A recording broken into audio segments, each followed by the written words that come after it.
You eat your heart out, you know what that is. It's Mr. Zimmerman, better known as Bob Dylan, from Hibbing, Minnesota. But for all you Ulstermen that like Bob Dylan, eat your heart out to the extent that it's a Manor song he does and not anybody else's. So. But he speaks of Belle Isle on Loch Erin, in County Fermanagh, and that song has legs. Dylan, as you know, we're aficionados of him, if you are, aside from being the singer that he is also a great collector of folk songs, and that's one of the ones he collected. That's from 1969 from what was called the Painted Face album, one of his more popular albums, but that song comes to us first from Fermanagh, obviously making its way to Newfoundland, then working its way down to New Orleans. So it's evolved and traveled like the people themselves from Ulster and this island. And I thought it was useful to begin on a note of something with some song, because, and I thank Greg Burton for his opening remarks and his period of service here for the U.S., to my fellow American, and for your service in all areas. But that story he alluded to of hardship and toil and referred to in the song also brought joy and brought music and brought culture and brought an ability to assimilate. And that's part of the story we'll be exploring today and in the conference coming up with Mr. Jackson on just a month from now. But thank you, Matt, for the technical side, and thanks particularly to Tim and to Bill for helping us put this together with the agency, and to Mr. McTaggart. And I know our director, Fintan Mellon, is out there, so it's a good opportunity. I'm going to flip to something we know a bit about. And Greg and I would have had to memorize the first paragraph, certainly at school. But this declaration, July 4th, 1776, written by a 24-year-old named Thomas Jefferson. So you do a lot when you're 24. He did a lot, had a long life. But printed by a man, Mr. Ban, referred to, I see on the wall here, a man named John Dunlap, who ended up in Philadelphia, apprenticed to his uncle as a printer when he was 10 years of age, learning the trade. Became a very famous printer and also a rebel, also based in Philadelphia. And it's an amazing story in itself of who he was, the son of Ulster, who becomes a printer and more, who becomes a major in the Continental Army, fought at Trenton, fought in some major battles in the area in the effort for American independence. And I'm actually going to flip to the next slide if I could, and that's it for me for slides today, but I could ask you, Bill, if I could just go to the other one we saw when Greg was speaking. That's the Great Seal of the United States. And with some debate, intense, Franklin wanted it to be a turkey because of the nobility of the turkey. But they went back and forth, and it was Charles Thompson from Mahara, who was, for the Continental Congress, referred to as often the Prime Minister. He had interest in foreign affairs at that time, as we know, certainly Mr. Franklin did. But he is given the credit for being the designer of the Great Seal of the Union. So you see the President speaking of the United States, that's the Great Seal of the Union, but that is in fact the Great Seal of the United States. You have the Strabane man, the printer, Dunlop, and 42 miles up the road in Mara, or the roads, is this son of Ulster also, one Charles Thompson, who is also the person that notifies Mr. Washington he's been elected the first president. But to look at Thompson's life, it's quite a long one. He lives to be 94, extraordinary for that time. He's born in 1729. Again, based out of the Philadelphia area. He and Dunlop would have died 10 years apart in the mid-1820s. Quite a long life for Thompson. Actually, Thompson died in 1820, but he was 94 years of age. And I'll leave that up there as I talk, but you get an image of who these people were. These were, yes, indeed, tough people, survivors, if you will. In the case of Charles Thompson, we have a living link here in Mr. Clark, who lives in the Thompson house in Maharaj. But the beginnings for him in his life were sad. His mother died of sickness in Maharaj. That drove the family in the early 1800s, the family being himself, and we know at least of one brother, with their father. The father died on a ship en route to Philadelphia. They were orphaned. They were reared separately. And he was put through school. Quite a bright boy, Charles Thompson was. Became a Latin teacher at a private institution in Philadelphia when he was 21 years of age. But moved on, developing other skills, but also certainly revolutionary. And very much involved in the work of the Continental Congress and in the affairs that saw the Declaration ratified, and was a signatory. And he is listed on the first printed version as being the clerk of the Congress for the document of the American Declaration of Independence.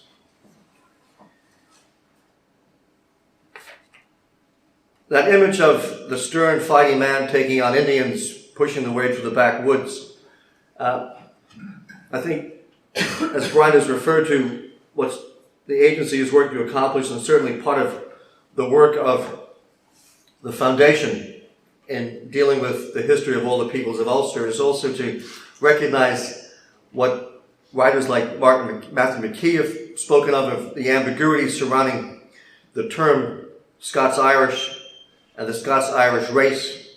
These terms we've come to know pretty much facilitated or encouraged by the end of the 19th century by the Scots-Irish Society of America, using these terms to describe a homogeneous race of people who originally inhabited the north of Ireland and the west of Scotland and the Scottish borders before migrating in large numbers to America and settling mainly in Appalachia, the mountainous region from Maryland in the north to Georgia in the south, but we know well beyond that as well, certainly into Louisiana. In effect, the society used these regional dimensions of racial identity to form to base an important factor plus an important cultural consideration that held there were certain characteristics of political acumen, religious fervor, and educational fervor that were unique to the Ulster Scots as the society defined them in the latter part of the 18th century. I suppose at times they found Appalachia, for the reputation of roughness, being a source of something that we sometimes ignored. But in Warren Hofstra's case, and this is a very useful edition he's produced in the last year of Ulster to America, and a number of scholars dealing with that migration, that shows them to be on all sides the Scots-Irish, and as many in numbers. Greg pointed to the number of 100,000 in that period of the earlier 18th century, but by the colonial time, the number of Irish immigrants in total in the colonies, and particularly what's happening from Pennsylvania down to the south, are as high a level as any other immigrants, certainly comparable to English immigrants. And it's later that the larger influx of German immigrants come, but the Germans are certainly there. But what is important is that we can see that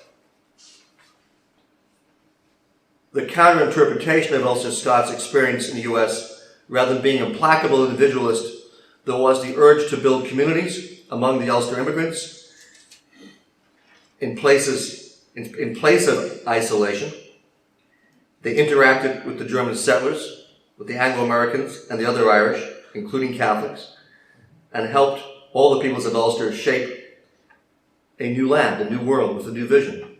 And some came with an image of liberty and independence. That is what brought people like Porter to Louisiana, related directly to the Reverend Porter, the revolutionary from the United Irish Rebellion, who's buried in Grey Abbey. But what's happening and why that immigration, particularly that period in 1800 to 1831, if I looked at that context of why are people leaving, we know the background of the prior effect of penal laws on Presbyterians, certainly the context of landlordism, high tides by the Church of Ireland, driving away families by the score, more than a predilection for a desire to go out and just simply tear into the woods. I'm looking for that source of that link between who is it. Rumor has it, I'm trying to nail that down, that it's someone from Culabaki actually, that is the teacher of Lincoln in those woods. One of his teachers realized Lincoln, the intellectual that he was, the great intellectual, the lawyer in his own right, aside from being the master politician, has an education that's probably forming no more than 12, 13 years of age. That's by people wandering by. Tom Lincoln, his father, was illiterate. His angel mother, as he called his stepmother, his first mother, died from drinking the milk of a cow that had been eaten poison weeds and so forth. But he learned to read from these visiting people coming through the woods. One, we believe, was from Culabaki, and he learned Emmett's speech from the dock by the age of 12. He's reading the Bible. He's reading Black's Law Dictionary when he's 16, working as a clerk up the river. But he has that encounter. Lincoln, of course, is originally from Indiana, but, those roots of people passing through. But, he would give that speech on the campaign trail and knew every word of Emmett's speech from the dock. Which, in speaking of the sons of Ulster and the roots, and in July we're having this conference on Andrew Jackson, and I'm not going to try and steal its thunder, but Jackson is probably the most authentic, direct link by virtue of the closest being one generation, the only child in his family not born near Carrickfergus. Was his mother expecting him on the way en route? These are details that we'll look at the conference, but he's literally one generation from the island of Ireland. But we also look at, hope that's not me. I can put in sound. Sorry about that. James Buchanan, father from Donegal. And when I speak of Lincoln, you realize, of course, most of us would, that the 15th president is Buchanan of Pennsylvania. I know Greg knows that. He was a senator of Pennsylvania. He was a congressman. But I will jump ahead a little bit here in the context of where we are this morning and say it's Buchanan and Lincoln. Lincoln has one term in the House of Representatives. Buchanan in 1848 is a House member. The first ever incident of anything you could call a caucus in Ireland is 4 members.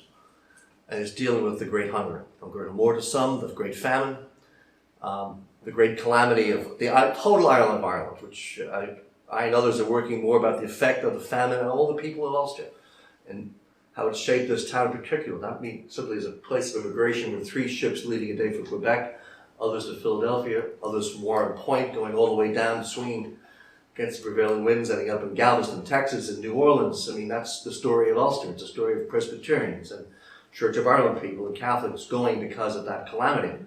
But Lincoln and Buchanan write to Bancroft, who is the U.S. ambassador to Ireland in 1848, inquiring what is going on, asking him to explain, who is the U.S. ambassador, to get an independent read on the conditions, which shows you something about that relationship that we have in the White House at that time, and Ulster Scott. As we would know, it's James Knox Polk in one term of office, but a very significant one term in office.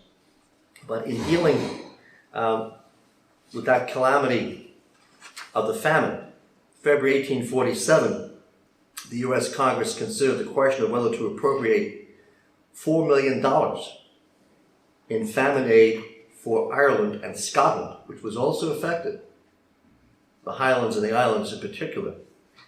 It was a measure proposed by Senator J.J. Crittenden of Kentucky, famous senator from Kentucky, himself with roots here. But due to constitutional concerns, the proposed legislation languished in the House and the Senate for months. President Polk, product of Ulster Scott's roots, remarked in an entry in his diary that the measure, if it reached his desk, he would have felt compelled to veto it.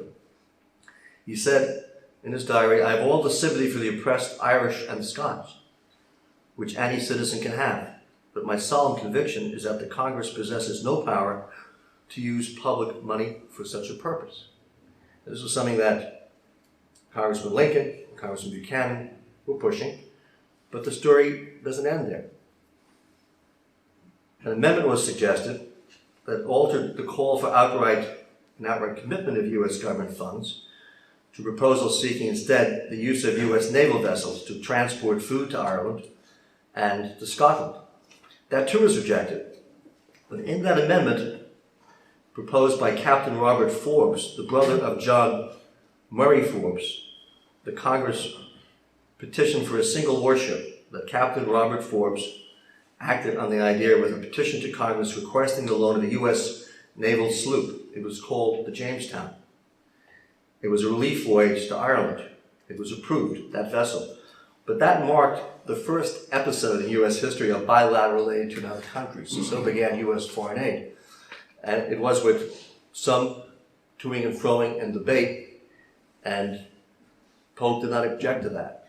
But it led to the flow of millions of dollars. The boat would have left from the harbor. It was anchored in Charlestown, Massachusetts, and spent 2 months on the road, ended up in Cork, distributing a ton of food, provisions, funds that were raised privately to the people in that part of Ireland. But a significant gesture. But again, back to the roots of people like Crittenden, involving a U.S. president, involving Buchanan with roots in Donegal. I think in the Rosnalla area, if I'm not mistaken, is where James Buchanan's roots are from, the 15th president. But I mentioned or raised the issue of what drove people, and it's not unique certainly to the Irish by any means, or what's happening between 1800 and 1850. The calamity of the famine in Ireland, certainly in 1840 for all the island, but we have religious freedom issues, not just for the Irish, affecting Germans as well as others throughout Europe. Certainly work. The later migration of the Italians and the Jews will come much later in the 19th century. Pogroms drive that. In the case of European Jewry and others in Eastern Europe, the Italian migration is spurred by economic collapse, by war in Europe. But it's important to point out, when you note that a salt warehouse in 1833, after the British Poor Laws legislated for England, but not yet implemented on the island of Ireland, but a special effort to take the salt store workhouse in Ballycastle and use it as a facility to deal with the outbreak of typhus in northeast Antrim. That's pre-famine. And we talk about the context of the Great Hunger, Great Famine of the 1840s on the island of Ireland. It's important to know that it's part of that blight, but other crop failures, famine conditions on the island, at least in some parts, but by 1831 we know also in northeast Ulster. But we have outbreaks that deal with hunger and distress, 1801, 1821, 1822, but particularly 1831, 1833, and hence that connection to what was happening in Ballycastle. And so I will share with you from my own direct research with my colleague, Jerry McAtasney, in terms of northeast Antrim, that period 1846, 1848. And these are based on records of immigration and death. Take northeast Antrim, running down from Armoy, Ballintoy to Larne. A decline in population from hunger, death, and immigration. If you know where Kilwalter is, just outside of Larne, a decline in the population of 36.4%, of which 76% were Presbyterian and other forms of Protestant. It's instructive when you look at who's going on those 3 ships a day to Quebec, who's going to Philadelphia. There's a reason. It's not because there's plenty of alternative foodstuffs, but the conditions of typhus, cholera are very prevalent in Belfast, very close to where we are. The remarkable work done by Clifton House as a private almshouse, not part of the relief provided by the government at the time of the Board of Guardians in Belfast. But that great calamity affects these people who are Ulster Scots, who are part of this island, who are part of all traditions, and it also, in short order, transforms the life of the United States. So we look at the example of these people with respect to Thompson, with respect to our friend from Strabane, from Dunlap. But you project that to many who are unknown, many who write song, many who are carers, many religious lives, and many ordinary people who are builders building that America from the east to west with other people they're joining. It is a remarkable story. It's an ongoing story. But there are other sons of Ulster as part of that. And if you've ever heard of John Hughes, he was from Cookstown. He went to America in the 1815, 1816 period and was a laborer. But in the case of who he became and what struck him particularly during the period of the famine, John Hughes became the Archbishop of New York. And if you go to St. Patrick's Cathedral in New York City, the one on Fifth Avenue, he was responsible for building that one because those who were called the Know-Nothings had attacked the prior St. Patrick's Cathedral, which is still there, down on Mott Street and Mulberry Street, in what is part of the Lower East Side, now very much Chinatown, and then formerly Little Italy. If you know the story of New York, the ethnic neighborhoods changed. So very much Mulberry and Mott are the heart of Chinatown these days. But it was Cardinal, later became Cardinal, then Archbishop of New York in 1847, that made the point from the pulpit that it was not an act of God, it simply was the famine that drove so many people to immigration at that time. But he was from Ulster, he was from Cookstown, he was a laboring man, and quite accomplished in what he had achieved. And spoke for all of the immigrants at that time in terms of what they were trying to do. But those immigrants became then, to the south and to the north, if you can imagine if you're a young boy in 1847, 48, coming into Philadelphia or New Orleans from Ireland, or coming into the ports of New York or Boston, where you will be in 1861, 1862, quite likely fighting each other in either Mr. Lincoln's army for the Union, or the Confederacy with the Tennesseans, or the Texans, or from Louisiana. When you think of the rebel yell that would put the fear of God, we're told, through many Union soldiers' heart, it's coming from people with Ulster roots. But yes, sir and ladies, on the side of the South, it wasn't simply Presbyterians and Protestants fighting for the Confederacy, it was also Catholics. And they were part of the Louisianians and the Tennesseans. And in the North, it wasn't so simple, it was just the Catholics fighting for the Union, because there were people from Kilkeel in New York 69th who were Presbyterians.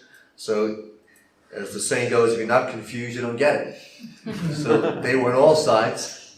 But if you take them out of the equation, that calamity of the famine, in terms of the sheer number who were fighting in the ranks, and you look at Gettysburg, when Pickett's charge happens, and the New York 69th and the Pennsylvanians are held together by native Irish, because some of the locals had cut and run, who were supposed to be fighting for that union. They held that line. And when Joshua Chamberlain, later governor of Maine, on the strength of what he'd accomplished that day, because the men of Maine, their conscription was expired 2 days earlier after Copp's Hill. They could have gone home, but they stayed and fought, but they fought with the New York 69th. And when Chamberlain, on July 4th, 1863, looking out at Pickett's charge, ready to come, this great cream of the crop, in the high watermark of the battle, when he turns to Kelly from Crockwell in County Galway, because their commander had been wounded terribly 3 days earlier, and says to Kelly, who's a captain, he says, Captain, he says, we will hold this line today. If this line breaks, this Union will die. They'll be in Washington in 2 days. And Kelly says, the Gaelic was Fagabala, we go forward. where else do we go? And that was what broke that Pickett's charge. And that if you look at the battle plan swooping across the bottom of the hill, some luck involved, the fence entanglement that caught up Pickett's charge, and cannon support that went over the hill. But that was the bloodiest day of the fight for the Union, July 4th, 1863. And we're just today, on June 4th, 1 month away from the Declaration of Independence, written by the 24-year-old Jefferson, but so much paid for with the blood of sons of Ulster and Ireland of all types and persuasion, that you look at the sheer order of magnitude of what these ordinary people did, and supported by women, supported by carers, supported by an ongoing story. But it's not done alone. It's not done by stolid individuals who just want to face the Indians and the wilds, but by people who are visionaries and quite brave and believe in liberty, believe in religious liberty, but also human liberty, and some probably non-believers along the way. But I appreciate you listening to me. I'll be around. I don't want to eat up all the time, but I thank you for coming, and I hope you'll find today interesting. Okay?